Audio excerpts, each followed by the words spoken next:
Hi everyone, welcome to another episode of Flourish FM.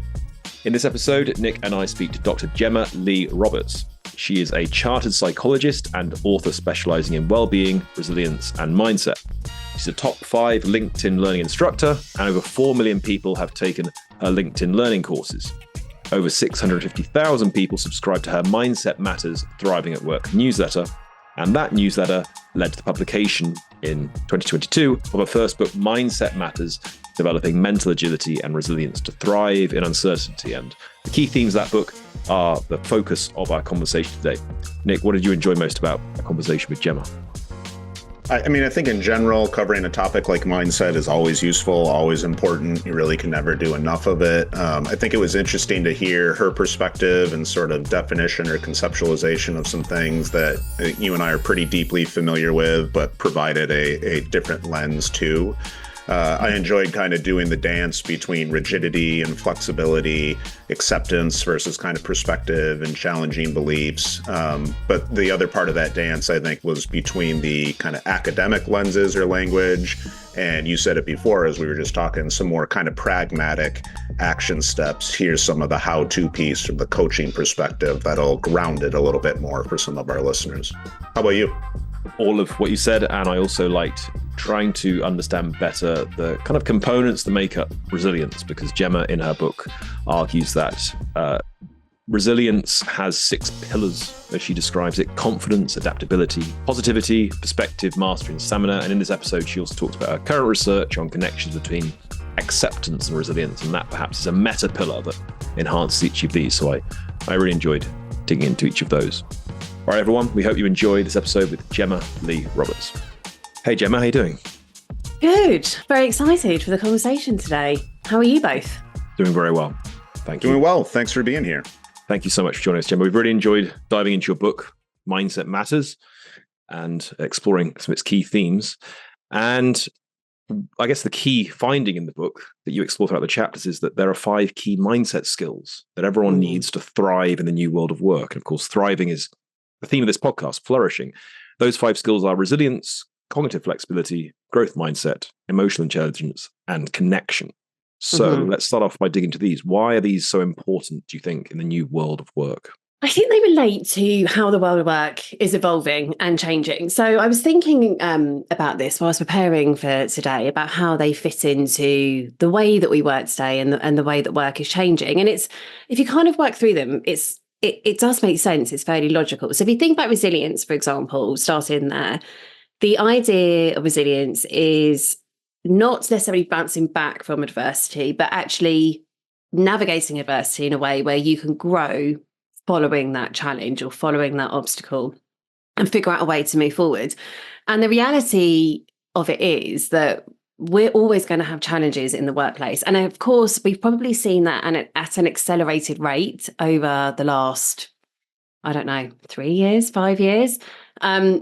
But the reality is that's not going anywhere. We're always going to need to navigate challenges and find ways to grow following that, and also adapt as well. That's part of resilience as well.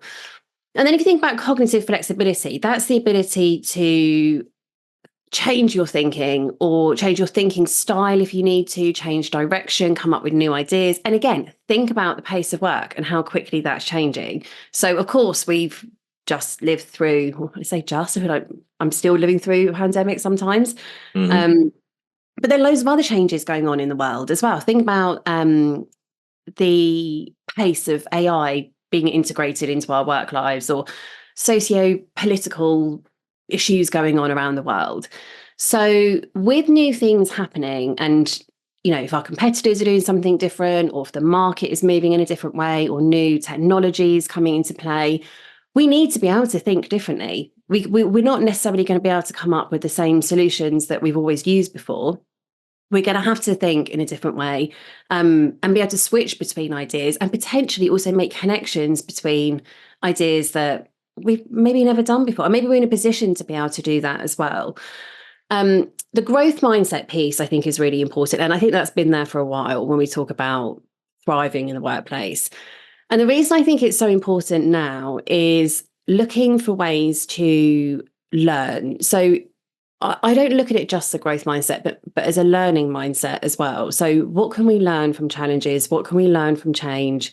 And also believe in our ability to be able to learn new skills, which obviously we're going to need in the workplace as things progress. Emotional intelligence is something that comes up all the time when I work with organizations. It's probably the thing, believe it or not, even though my research topic is resilience, emotional intelligence is probably the thing that I'm asked about most when working with organizations. And I think a lot of that comes down to the elements of emotional intelligence. So part of it is understanding yourself and potentially regulating your own emotions in a way that works well for you, but also understanding others. And if you think about how the world of work has changed, I think this has always been an important skill. But if you think in particularly like a global environment or a dispersed working environment, we're looking for ways to be able to build connections with people on the other side of the world that we may not ever be in the same room with ever in our working lives. So that ability to be able to manage those relationships and sometimes manage the emotions that come with a challenging workplace, which all falls into emotional intelligence, are really important. And then the connection piece, I genuinely feel like has been highlighted since we have lived through lockdowns and having some of that connection taken away from us. There's plenty of research prior to the pandemic that suggests connection and support is good for our mental health. It's good for productivity. But I think that's probably been highlighted since we've had to live through a world where we didn't necessarily have as much of that as we want to. And when I talk about connection, I'm talking about connecting with other people. It could be peers, it could be colleagues, but I'm also talking about connecting with yourself as well and building self-awareness and understanding what you need to thrive in your working life as well. So I feel like that was a bit of a whistle-stop tour.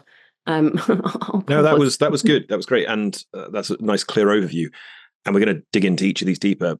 But to begin with, the exploration of these, you've mentioned various factors that have led to these becoming increasingly important, particularly in the pandemic. Are there, if we could just have a quick overview of what factors do you think have led to these becoming increasingly important today in the current world of work? And do you see them becoming even more important as the world of work changes, perhaps even more rapidly? Potentially, yes. I think these are common themes that are going to be around for a long time in terms of things that are going to help us thrive in the workplace for sure. I think when we went into the pandemic we collectively, there was very much a feeling of getting through it, figuring things out, keep moving forwards. As you know, resilience became a huge hot topic.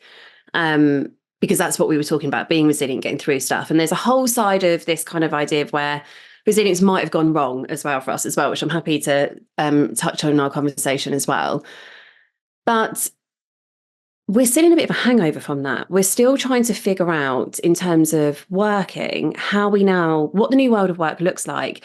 And you probably remember this in the middle of the pandemic, this idea of like the new world of work is coming and everything's going to be remote and we're going to have to figure out how to navigate all of this. And in reality, for some organizations, that is the case. There's, dispersed working or work from anywhere policies in place, and that hasn't changed. For others, that's not the case.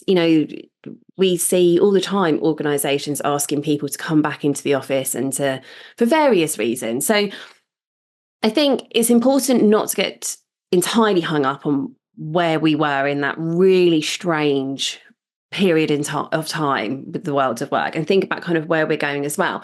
But we're still trying to navigate, okay, what does this mean for us now? How, as individuals, our working lives might have changed. And we might be thinking about what actually works for us, what works for our careers, what works for our family lives. But equally, for organizations, this has changed as well. So that's only kind of one piece, really. Think about, post-pandemic, the rise of AI.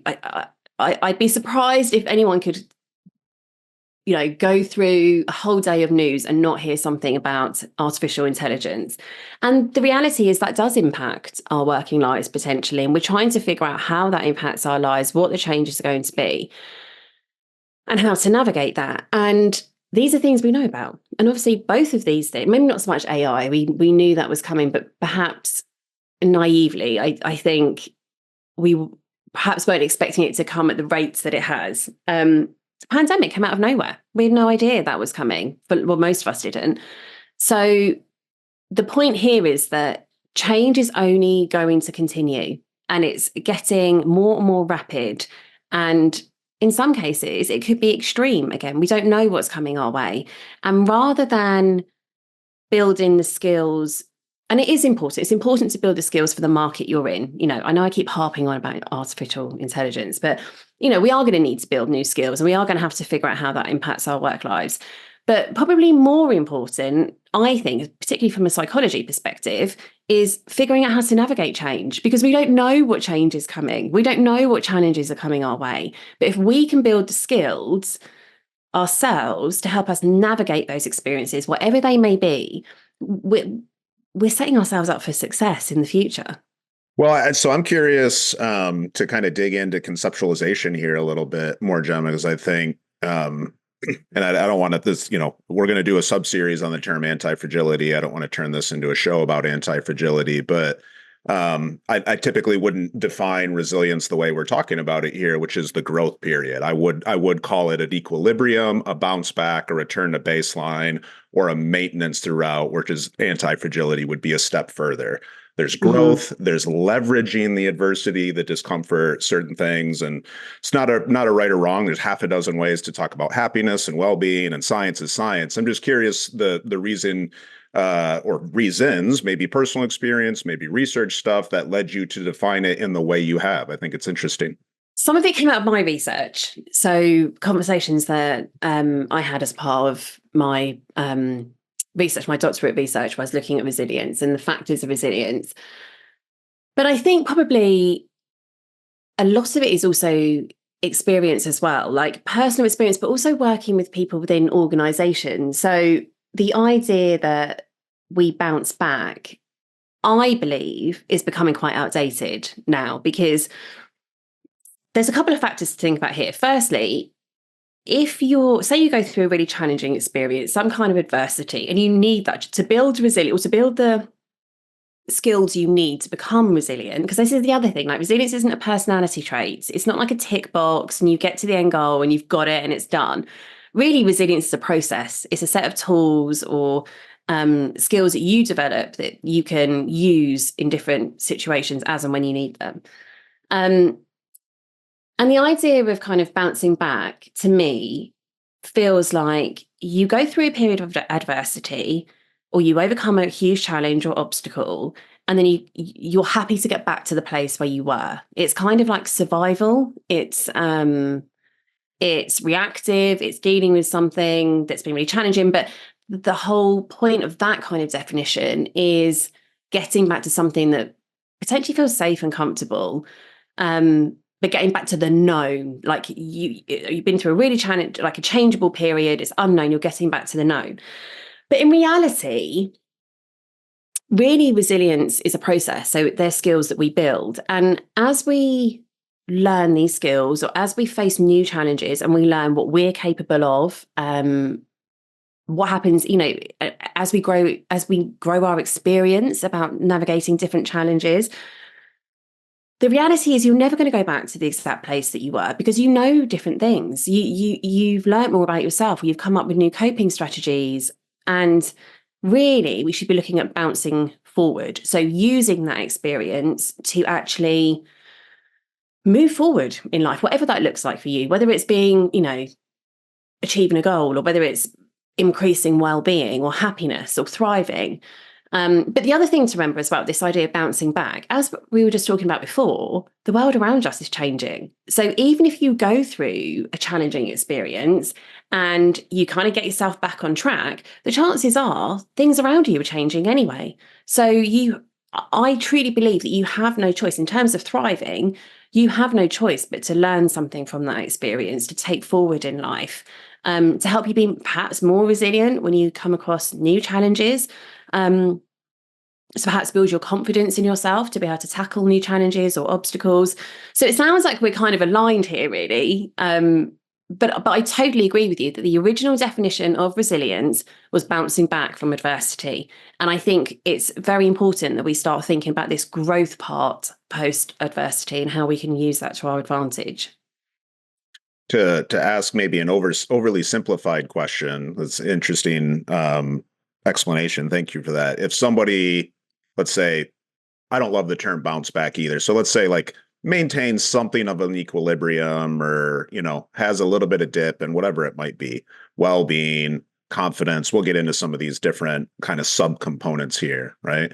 And they don't achieve that growth. They don't step back. They don't reflect. They don't have, like, we talked to Rick Hansen yesterday a lot about post-traumatic growth, right? The G isn't there. It's just like, things were hard. I'm back to where I was. That I think we probably all agree that's a good thing. Would you say that is not resilience, or is it just a lower level of resilience, or would you call it something distinctly different?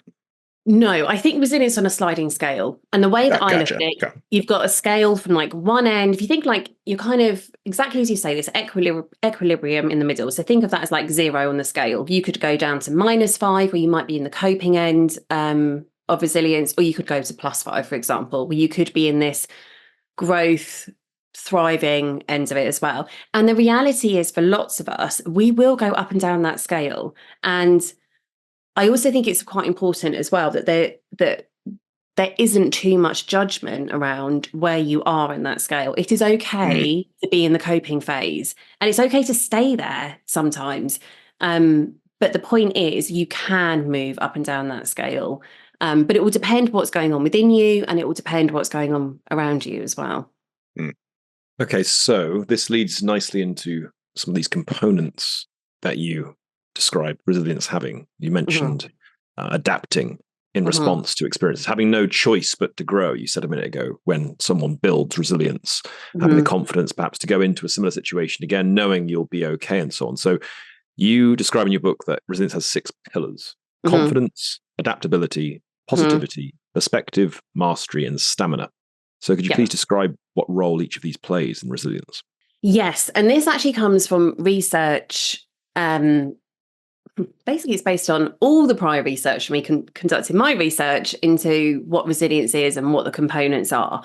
And these are the key themes that came out of that piece of work. So the confidence part isn't confidence as we would know it or think of it in the normal sense of the word. It actually comes from the term self-efficacy, which is belief in your ability to manage challenges or get through challenges or find a way. So it's kind of belief in yourself. It's not confidence as in standing in front of a group of people on a stage, for example. And the parts of this I think are really important are this idea of self-efficacy. So building understanding and belief in the fact that you can find the answers when you come up against a challenge. Now, of course, we come up against new challenges, we're not going to know exactly what to do. And again, I think it's really important that we take that judgment part away from that. We shouldn't know what to do. If you're coming up against something completely new that you've never seen before, you won't necessarily know the best course of action, and that's okay. But the idea is that you build this belief that you can find the answers. So whether that is testing an approach to overcome this challenge, or looking at this support fact, kind of lots of these pillars linked to each other as well, but thinking about your support system, is anyone there that could help you? So it could be trial and error, it could be other people supporting you through the process, or it could just be the belief that you will somehow, through learning, figure out the best course of action to take. And that is a really, really core component of building resilience. The adaptability piece, there's a huge part. There's another, again, it's another core component of resilience, because when challenges arise or when we face change of some kind or uncertainty, we need to be able to adapt. And there are things that we can do to build those skills to make it easier to adapt. Again, we won't always know the best course of action. We won't always know the best way to tackle a new problem. But we can train ourselves to be more adaptive psychologically or cognitively, which can then lead to behaving in a way that's more adaptive as well. So the positivity pillar really is about building optimism in a positive way. So it's not about, and I have to go into this fairly often when I talk about resilience, it's not necessarily about toxic positivity where we try and trick ourselves into thinking everything's amazing and Good. there are no issues here, or kind of suppressing difficult emotions or difficult experiences. But it's this idea of realistic optimism. And I explain it as having one foot on the ground, so that's your reality, but having like looking up ahead of you, like where you could be going or what you could be achieving, with hope as well. The next pillar is perspective. This is, again, a huge part of resilience. So a lot of my work hinges on this idea of how we view the world is generally how we experience the world. And we've all been in a position where we've been in a situation with someone else and we have experienced that exact same situation in a completely different way to someone else. And that will be because of our perspective. And our perspective is made up of our experience, potentially some personality elements in there, expectations, values. But the whole point here is that we can change the way that we view challenges if we want to, and obstacles potentially, to achieve more or different things or different outcomes from that situation. There's also a part about acceptance in there as well. And I'm doing a big piece of work at the moment on acceptance and resilience. So I can delve into that for hours. The next part is mastery. So this is kind of building your resilience longer term, and how you start to build this into your life. So things like growth mindset. So learning from adversity, learning about yourself, learning about others.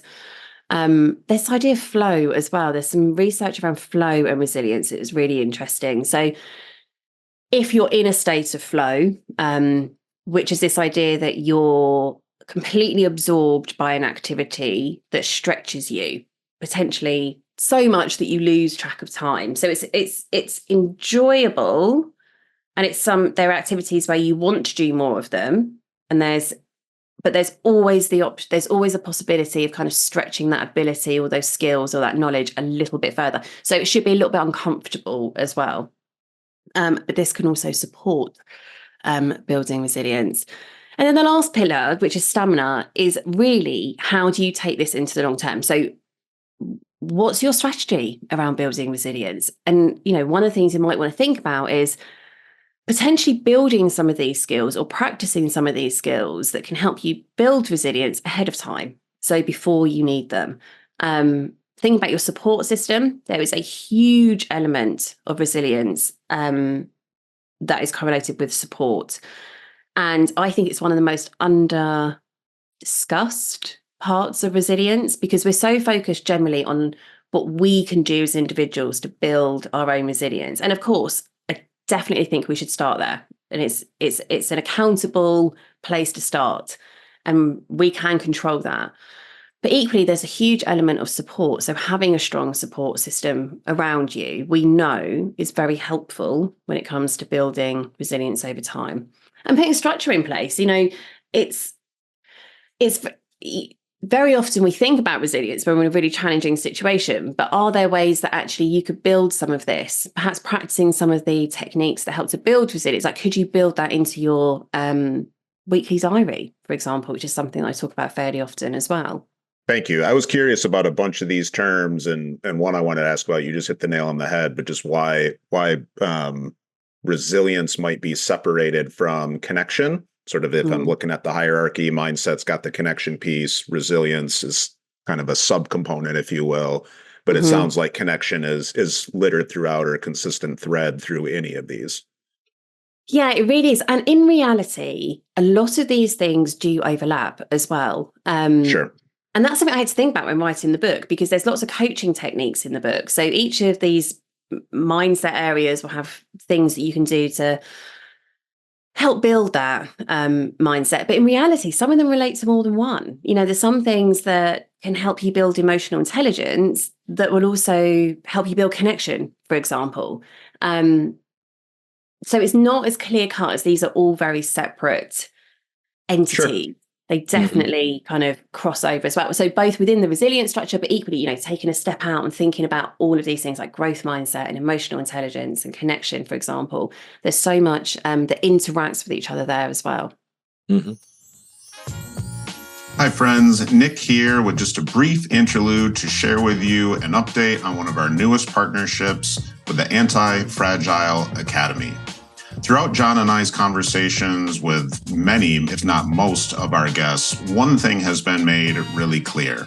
In order for people to flourish, thrive, experience the good life, they need to develop the capacity to not only navigate and endure, but ideally grow from the bad, grow from unpleasant experiences. That's why we're thrilled to be partnering with our newest sponsor, the Antifragile Academy, an organization that I co-founded with Dr. Adam Wright, Director of Mental Performance for the Washington Nationals. At the Antifragile Academy, we work with adolescent athletes, executives, and educators to help them understand some of the science, not just of optimal performance, but of well-being and anti-fragility.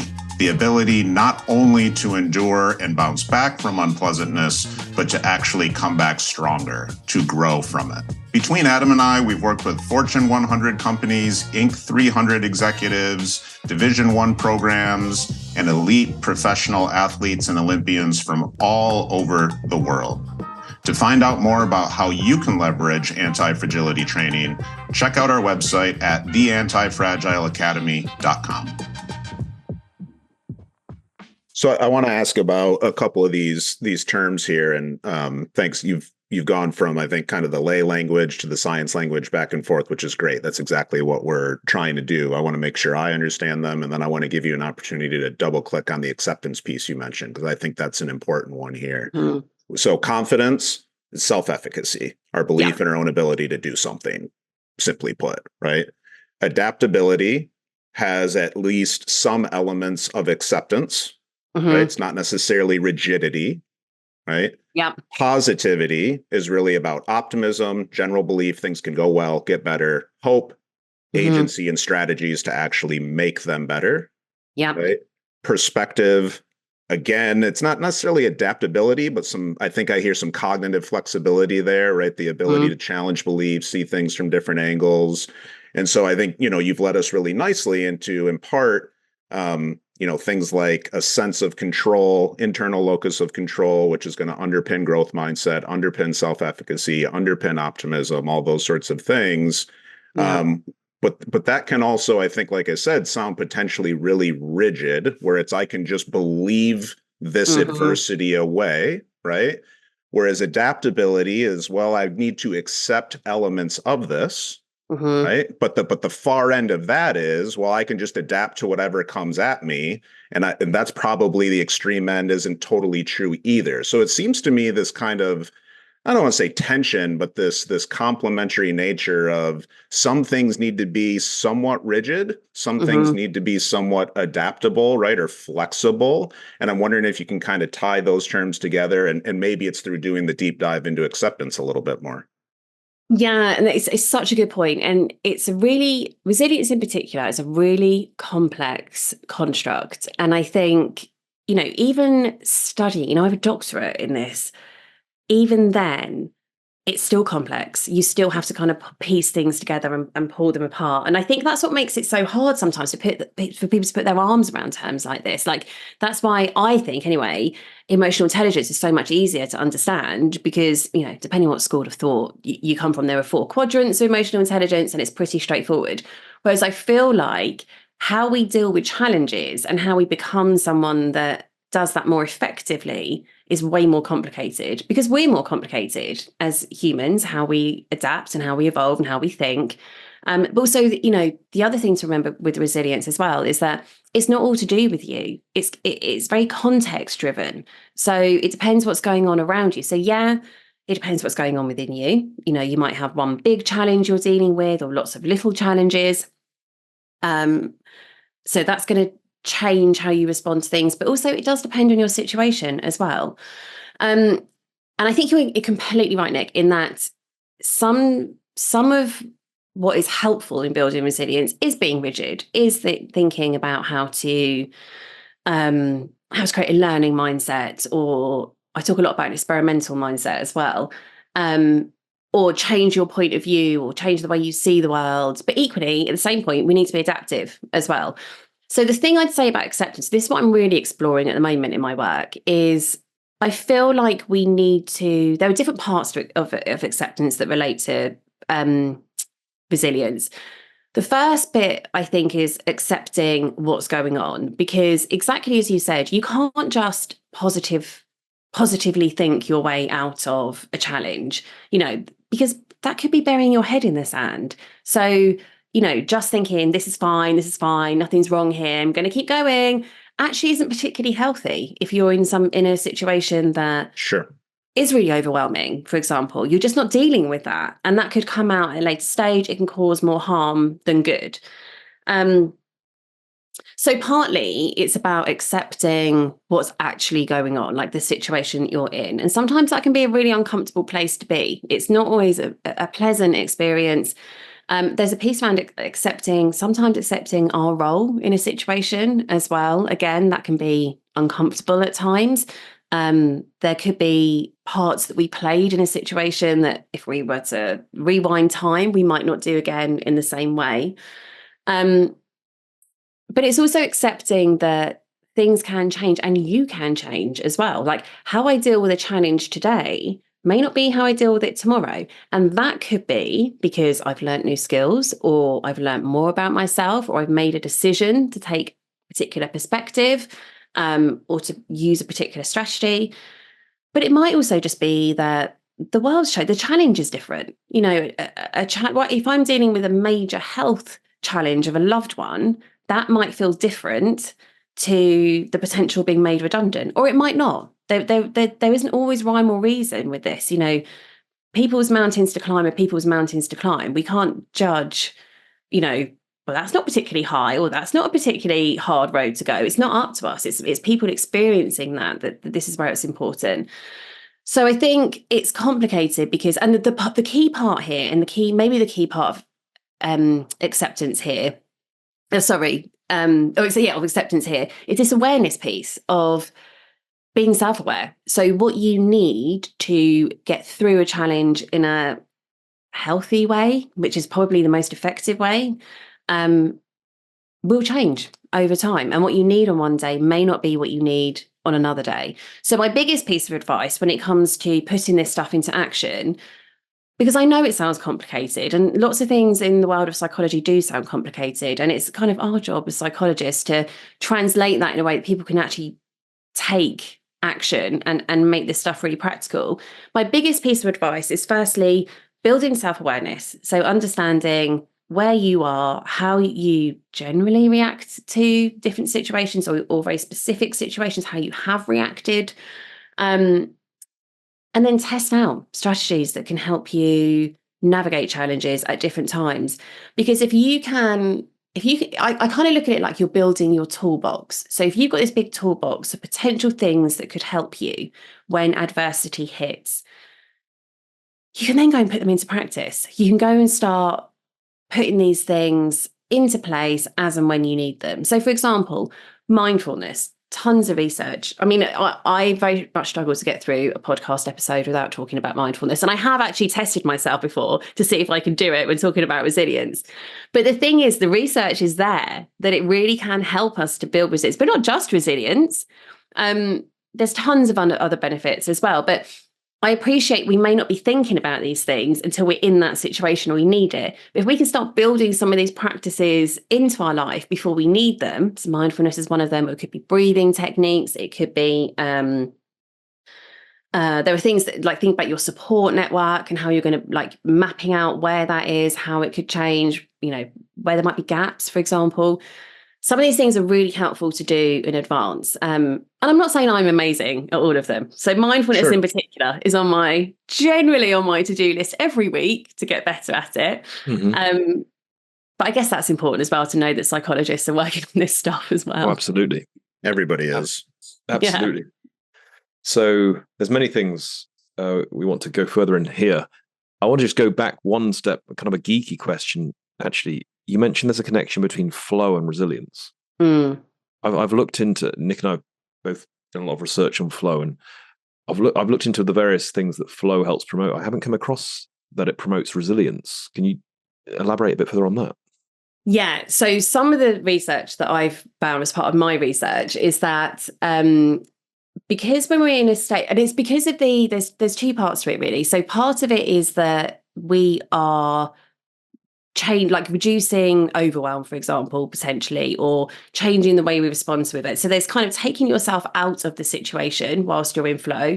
And this idea of sometimes when you come up against a big challenge,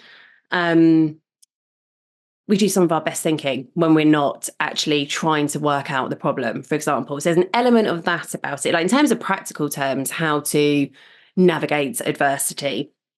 But there's also the part that kind of long term as well, like the skill, like the way that it can help you in terms of your perspective as well on the world, and change that, a bit like mindfulness can do as well.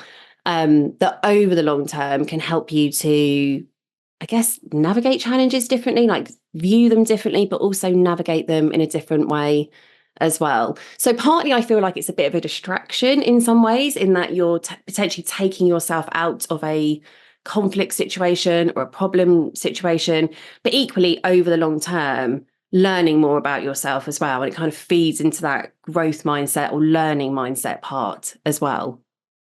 Okay, so it complements the other pillars, I see. And acceptance, might this become a seventh pillar, or is it kind of more like a meta pillar that supports the other pillars of resilience in your definition? I think it might be a meta. Meta pillar. This kind of what I'm working at the moment, and actually not just in terms of just resilience. I'm looking at this in terms of thriving in general, and potentially surviving as well. Because I think that's the other thing. I have to be careful in my work as well, because I talk about thriving a lot, which obviously you two are really interested in as well. But it's also okay to be surviving sometimes. It's okay that that is part of your thriving journey, or we're not always potentially going to be in this mode of, peak performance, high well-being, and that's okay. But yeah, I think the acceptance piece is probably, and I'm kind of building that out at the moment, like overarching a lot of this stuff, and not the work that I do. We're going to move into mental agility here. And I think there's a nice connection between that and a lot of the things we're asking about and that you're bringing up. I want to try to clarify, some terms before we dive into this. Mental agility would be different, say, than emotional agility from your perspective? Yeah. So the thing with mental agility is that we can change our thoughts and how we think about a situation, and also switch between ideas quickly, ideally, is kind of where we want to get to and make those connections. So whereas emotional agility would be purely thinking about that from an emotional perspective. So how do I navigate an emotional situation or emotions that I'm experiencing, which is hugely important. And, it's a huge part of this world and this work as well. Mental agility has a bit more of a cognitive element to it in terms of we're thinking about how we think. And obviously as humans, we have that lovely ability of metacognition as well, which we know on the we're assuming, I guess, other species don't have. So being able to think about our thinking, which is probably a blessing and a curse for humans. But I think that plays into mental agility as well. So thinking about, okay, how do I tackle problems, or how do I tackle challenges, or what's my thinking here when I'm taking that action, or when I've done that in the past? Like, would I do that any differently, or can I update my thinking? Can I reset it? Can I have a bit of a refresh now and again? But also this idea of pulling ideas together as well from different parts of life or different experiences as well. Mm-hmm. So that makes sense. And I'm curious how it will tie this to acceptance, right? So when you were talking about acceptance, what I think I heard a lot of was maybe kind of outside in circumstances. Should I accept my context, my environment, my circumstances? Should I push back against them? Mental agility might be more top down. Do I accept the thoughts that are entering? Do I try to reframe them? Do I exercise that perspective? Would you also apply acceptance there? And then there's kind of the bottom up, the affective, the feeling, the somatic, right? What I'm experiencing right now, because I'm kind of coming at this more from an acceptance commitment idea where it's not, some of it's environmental, obviously, right? We don't exist in vacuums by any means, but as you're looking at acceptance versus maybe some more of that rigidity, Are you looking at those three arenas, kind of that outside in, top down, bottom up? Yeah, 100%. And I'm a huge fan of acceptance and commitment therapy. It comes into my work a lot. And it's something I talk about a lot as well. And I guess it's important to kind of piece these things together, but entirely that, like, acceptance, I don't think, is just about how can we accept what's going on? Because sometimes we need to change it, but also sometimes we don't need to change things as well. Because I also feel like we live in a world where we're told all the time that we can reset our mindset, or we can make new pathways in the brain, or we can change, or we can get better, or we can reframe. And don't get me wrong, I use some of those with my clients for sure, and on myself as well. But equally, sometimes we can just accept the situation and accept where we are as well. So I think there's an important part, especially when you think about ACT, so acceptance and commitment therapy. This idea of accepting the situation and not necessarily having to change it, and not necessarily having to judge ourselves or emotions or what we're experiencing in that situation. I think that's really important. It's a really important part of this as well. Thank you. Okay, thank you. Yes, thank you very much. So let's get some more practical advice in for listeners here as well. All three of us are coaches. Mm-hmm. We've had many coaches. We've had the privilege of many excellent coaches on this podcast, and your book goes through some really clear, effective coaching strategies for each of the 5 mindset skills in the book. So you can't talk through all of them here. There's loads. Listeners and watchers, we recommend checking out Gemma's book for those. But could you please talk us through some of the key coaching strategies you recommend for building these 5 mindset skills? And I knew you were going to ask this question, so I have actually thought about it in advance. And it's a really hard question to answer. And I'm not being elusive here. The reason it's very hard is that there is no one size fits all, which is why there's so many strategies in the book, because I'm not expecting people to go away and put all of this into action. What I'm hoping is there'll be a few things that stand out for people. They think, yeah, I could do with that. I'm going to work on that at the moment. Or that could be an easy habit for me. I could build that into my life. So it's a really hard question to answer, because, and if I could give, if I could give the magic formula of 3 things or 5 things to do to build a mindset for success, I think I'd probably be a very rich lady if I could do that. But what I think is important is knowing that there are some, I guess, common things that you can do. So one of the things I talked about earlier, for example, was mindfulness. And there is research around how mindfulness can impact resilience. And I think that's something that we can build into our lives fairly easily. And because there are so many different ways of doing it, and it's about finding the right way for you. So, for example, it could be a mindful walk, taking in what's around you, or being in nature. It could be meditation. It could be using a meditation app, or finding a meditation on YouTube and following that. It could be mindful cooking. And in some respects, we're kind of verging on flow sometimes when we're talking about mindfulness, because you're completely in the present, and you can be absorbed by an activity. You can be doing an activity and still be mindful. But the point with mindfulness is, and I'm sure your listeners will be aware of this as well, is being present, being in the moment. And so often our thoughts, our heads are in the past, so what has happened, and in the future, like what we need to do next, or where we're going, or what we're trying to achieve. But the ability to be mindful is hugely positive for our mental health, and potentially performance as well. So that would be kind of one of my tips, is find a way to build some kind of mindfulness into your life. This is something that I don't find that easy. I'm not always a massively present person. I'm quite often thinking about what comes next and what do I need to do? But it's something you can quite intentionally do. So I do this quite often walking. So I'll often walk the dog and not listen to anything. Sometimes I'll listen to stuff, but sometimes I just don't listen to anything. I'm just looking around at, what's going on around me. But people will find their own ways with this as well.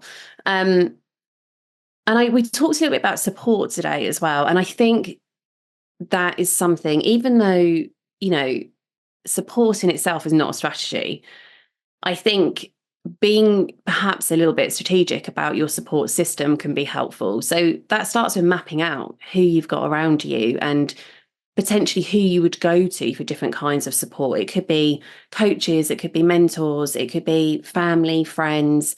And it kind of ties into connection as well, because it could be people that you share hobbies with, for example.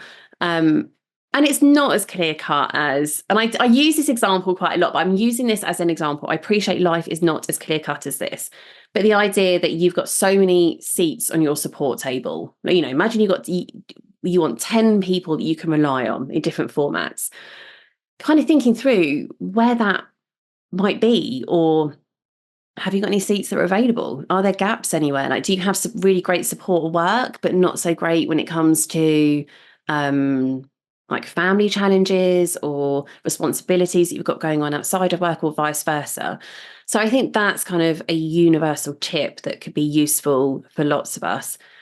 And then I think this idea of connection, of connecting with ourselves, so knowing what we need at different points in time, and that is a bit of a science and an art, because obviously we're relying on our own perspective. We've only got our own perspective, and as much as we know ourselves best, we also have blind spots as well. So we don't always see everything about ourselves. But I do like this idea of perhaps journaling, but definitely taking moments to reflect, whether that be once a week, whether it be once a day, on kind of where you are. It could be emotionally, it could be dealing with challenges, it could be, you can even take a practical approach to this. So, how you're, the kind of work that you're doing, for example. But the point is, it's checking in with what's going on with you and understanding that. You can also take that one step further and think about perhaps how you build some feedback into that as well. So asking others around you for their advice or their support about perhaps how you could be more resilient, or how you can develop more of a growth mindset, or build connection into your life, like whatever the things are that you're working on. Because sometimes that will highlight some of the blind spots that you might have. And we all have blind spots. We can't see everything. We see the world from our perspective. So I think that can be really useful. I think they're good places to start. I think obviously there are lots of other things that we can do to help us thrive. But I think they're great places to start for everyone. So can we pick, this is great. This is a great map of various practical exercises. Can we pick one of them and give a specific example of how that exercise might work in practice, just to give a really tangible kind of bit of, if you like, coaching guidance to our listeners? So in your book, you have kind of like 6 exercises under various chapters, and you've mentioned various ways that you could go directly into some of these from what you said. So, for example, the connection mapping exercise, the personal reflection exercise, the gathering feedback exercise, and so on. So could you talk through maybe just one exercise related to what you've just said and how that works in practice, so listeners could try that out themselves? Well, let's do the connection mapping. Let's do it's like building this kind of support network around you. So I would sit down and write down all the people that you go to for support. Now, this could include a partner, a parent, a sibling, a friend, a coach, a mentor. But I also recommend keeping this open for a week as well. So sometimes if I sat down now and wrote down all the people that I go to for various forms of support, whether it be emotional support or practical support, then I'm probably only thinking about the things that I'm doing today. And actually, as the week goes on, you might find someone else has popped up because a different problem or different challenge has popped up in your life. And actually, you reflect on the fact that there might be someone else you can add to that. But you can add to this at any point. I would then separate that out into kind of like mapping it out. I don't want to make this too complicated, but separate it out into what kinds of support those people offer. So is it work advice? Is it that's the person I go to when I'm feeling really overwhelmed, or emotionally there's stuff going on and I don't really know how to manage that or navigate that? Are there people you go to for practical support? Are there people that pick the kids up from school if you can't make it, or someone that will put a shelf up if that needs doing, or point in the right direction when you need someone? There's that kind of support as well. And then have a think about, if you kind of put them into different categories, and these categories will be different for everyone, but you might want to think about kind of emotional support, and then practical support as well. These will be very different for everyone, but you can create whatever categories you want from this. Think about, are there any gaps anywhere? So when you look at something like that, do you think, actually, I find it really easy to go to people and ask for practical help, for example, but I haven't really got anyone that I'm sharing this feeling of overwhelm with, or this feeling of sadness, or something I'm really challenged, or guilt, for example. Because then you might find that actually you want to build that in somehow. So it could be a friend that you're comfortable talking to that perhaps you haven't checked in with for a while. It could be a family member, it could be a therapist, it could be a coach, it could be a mentor. But equally, you might find that you want some career support at the moment, like you want to take the next step at work, or you want to change things, but you don't know who to ask, or you don't know how to go about that. But the first step is identifying any gaps that you might have. Then you can start thinking about, okay, how could I fill those gaps? Like, and this might not happen overnight. You won't necessarily think, oh, I need some help with navigating, I don't know, a personal challenge going on in my life, and this person appears. But if you know that you need more of that in your life, or you would benefit from more of that in your life, you can start to find it somehow. Again, it's going back to that self-efficacy. You can find the answers somewhere, or figure out how to do that. And it might take some time as well. And the final thing I would do here, which I don't know that we do all that often, most of us, is actually contact those people that are great, that are part of your support system, and they offer you great support, and say thank you. Because I think that's part of, we talk about flourishing, and we were talking about that earlier as well. I know that's obviously what you two are all about.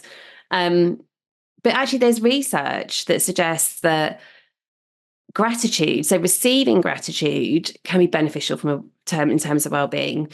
Practicing gratitude is beneficial, but actually some research suggests that receiving gratitude is even more beneficial for our well-being. So if we can do that to other people, i.e. deliver gratitude, they're actually helping them to flourish as well. Yeah, it's pro-social. Yeah, generativity. Absolutely. So, Gemma, you're probably familiar with this final question we ask our guests. It's called the flourishing question. What's one lesson on flourishing you want our listeners to walk away with, and what's a practical step for putting it into action? This is a little bit controversial, potentially. Oh, cool. Good. You're like, bring it. I'm not that controversial. Don't get too excited. We're going to insert a drum roll in the episode. I feel like I might have built this up a little bit now. But my biggest tip is actually to understand that you won't always be flourishing. And as much as, the work that we all do, us three here, we're trying to help people flourish in life. But I kind of want, and maybe it's going back to this acceptance piece again, I kind of want people to know that you won't always necessarily be there, and that's okay. Yes, strive for it. Yes, put tools, strategies, behaviors into practice to help you achieve that. But equally, I guess what I would really love people to know is that you don't have to be, you can be kind to yourself if you're not in that place as well, and if you're working towards it. So it's not necessarily an action step. Maybe it's more of a helping people release some of the judgment around that it's okay to be working towards it and not be in that place all the time. It's okay to not be okay. Yeah. Love that. Great. Yeah. Cool. Gemma, thank you so much. It's been a great conversation. I want to give you a chance, just tell people where they can engage with you, connect with you, find some of your work, maybe take some of your classes or work with you in a coaching capacity, but please just kind of share some of your links and locations. Amazing. So the best way, I guess, to get in contact with me is probably on LinkedIn. So it's really easy to find me, Dr. Gemma Leigh Roberts. And I'm also in the process of launching a coaching-esque business, I guess, Mindset Matters Hub. And that comes from the Mindset Matters newsletter, which was on LinkedIn, which then turned into a book, which we talked a bit about today. And this is kind of like the next step in terms of tips and advice and helping people to thrive in life. Beautiful. Fantastic. We'll make sure we have links to each of those in our show notes, obviously. But again, thank you so much. I know you're wildly busy. You mentioned your young kids and sick husband. So we caught you at a tricky time, and we really appreciate you kind of working through some of the chaos to spend some time with us. Thank you. I really appreciate it. I'm really, really enjoying your podcast. It's one of the podcasts that I listen to regularly. So I'm delighted to be here. Thank you. And don't worry, the chaos is there every day. So that's the reality of my life. So I would be here anyway. So thank you. Thank you. Thanks so much for listening to Flourish FM. We hope you enjoyed the content. Please be sure to leave us a 5-star review and hit that subscribe button wherever you listen to your podcast and on all major social media platforms. And if you visit our website, flourishfmpodcast.com, you can sign up to our newsletter. We send out a weekly newsletter. First newsletter of every month, we share a long-form blog, and every newsletter, every week, we share highlights from our previous episodes. Please hit subscribe on our website.